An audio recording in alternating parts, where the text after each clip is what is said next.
San Francisco, August 23rd, 1953. They come home. From San Francisco, KPIX and the CBS television network bring you a complete on-the-spot report of the arrival in the United States of the USNS General Nelson Walker. I think it's amazing when I stop to think of all these wonderful people who are coming not only as friends, but as relatives, and when you stop to think that they've come from 25 states. And before we leave the air this morning, you're going to have a lot of interesting stories of people, that not only where they come from, but how they got here, how they happened to find out that they friends and relatives were not in prison. Let me go where I was in the line here. I was talking to some wonderful people. Come out here, will you, dear? Oh, I don't want to come too far. Oh, you come right out here. What do you mean you don't want to come too far? What's your name? My name is Mrs. Snell. Mrs. what, Snell? Earl Snell. Where are you from, Mrs. Earl Snell? San Francisco. Who are you going to meet today? We're down here to see Warrant Officer Dwight E. Cox, friends of ours for 20 years. Say, Warrant Officer Cox, isn't he the one that grew the big beard? Yes. Really? Yes. Say, would you do me a favor? Yes. As soon as that boat docks and you get Warrant Officer Cox in here, would you come back to see me? I'd like to talk to him. Yes. Really? Does he still have the beard, do you know? No, he has a big mustache now. He was ashamed to come home to his wife, afraid to come home to his wife, that I read in the paper. Now, I have two sons overseas, one in Korea, that's leaving the 8th of September. And that will be a big day for me, and I'm in Japan. Golly. Robert and Duncan. Robert and Duncan, are they? Snell. Yeah. They're both One is in the Air Force and one is in the Army. Gee, I hope they have an opportunity to get home real soon. You know, I was up at 20 minutes to 5 this morning to see Cox coming in. I think I'll be up all night when my son Duncan gets here. Well, I don't mind telling you that we were up at 5 o'clock this morning, too. And I used to always know that people stayed up until 5, until the day I never knew they got up at 5. Thanks a lot, Mrs. Snell, for being our guest. We have word now that William Winter is ready aboard the Nelson Walker. Come in, William Winter.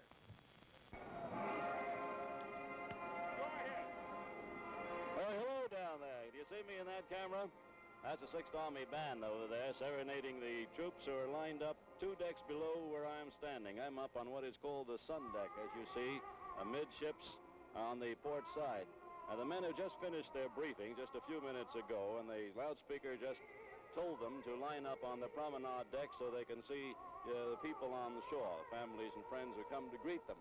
And Rob Wassenberg, KPIX program director, is downstairs trying to corral some of the repatriated prisoners of war to bring them up here. We're still waiting for them. The newspaper men are forward on the ship. You see, I've learned nautical terms. That's forward down there. And they're all waiting for some of the prisoners to come up to be interviewed by them. The men you see directly below me on this upper deck, just below me, are Marines. They are not, happily, they're not returned prisoners of war. They're fighting men who are back on rotation after many, many months of service in Korea. Waiting for Berg to come up. There's quite a large group of men on board ship. I understand that most of the men are ambulatory, and there are very few stretcher cases, fortunately. There are 2 or 3 who became slightly ill during the voyage, and they have been in sick bay, but there's nothing seriously wrong with them. Still looking for Wassenberg. Still looking for Wassenberg. He hasn't come up yet. He's got 2 flights to climb. Suppose I turn it back to you now at the dock, and next time I see you, I hope to have some returned prisoners of war to interview for you. Now, this is William Winter on board the USNS General Nelson, returning you to the dock.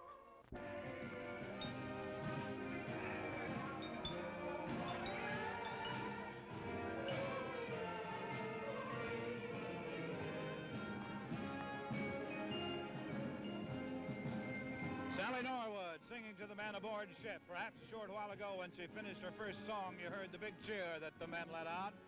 The ship itself is very near to being bent around the corner of the pier. The ship is so large that it's pretty difficult to give you its exact position. Again, Miss Sally Norwood.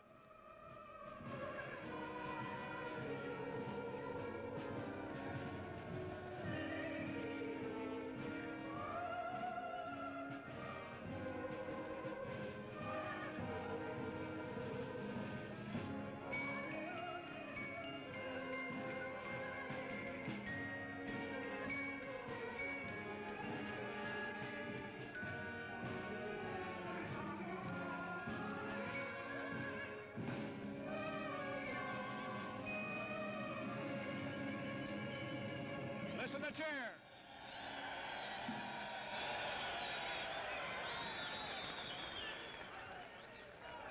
Ladies and gentlemen, we've had word from William Winter up above that he has somebody whom he's interviewing. Whether or not he has gotten our signal, he is obscured behind one of the lifeboats. Let's try to go up to William Winter atop the Walker. Well, here we are back on shipboard again on the USNS General Nelson Walker, and there are 4 men here who are on this ship being repatriated from prison camps. Will you tell us your name, Sergeant? My name is Sergeant Andres Ramirez from Puerto Rico. Sergeant Ramirez from Puerto Rico. How long were you in camp, Sergeant? How long I was in camp? Yeah. 34 months, sir. 34 months, huh? Yes. And how about you? What's your name? My name is Corporal Eugene Rowan. I'm from Pine Ridge, South Dakota. Uh-huh. How long were you in camp? I was in camp 33 months. How about you, sir? My name is Sergeant George W. Smith. I was in a POW camp 32 months and 9 days, sir. You got the days figured out right to the day. Every day, I imagine, was as much as a year, wasn't it? Yes, sir. It seemed like it was, sir. You look in pretty good shape, though. I suppose that's because the Army and the Navy took care of you after you got out?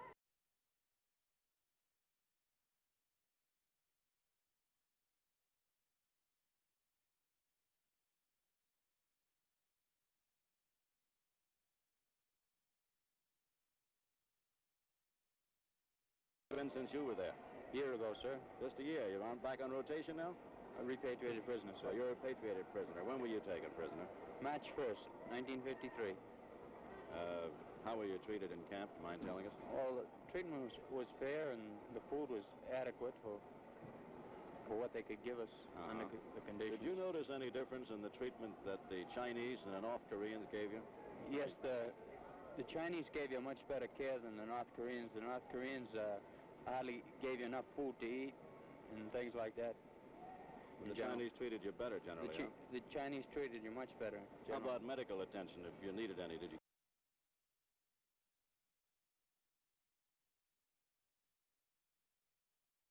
Have worried as much about their family at home as a family at home is worried about them. But I have here a very handsome little family. Would you tell me your name, please?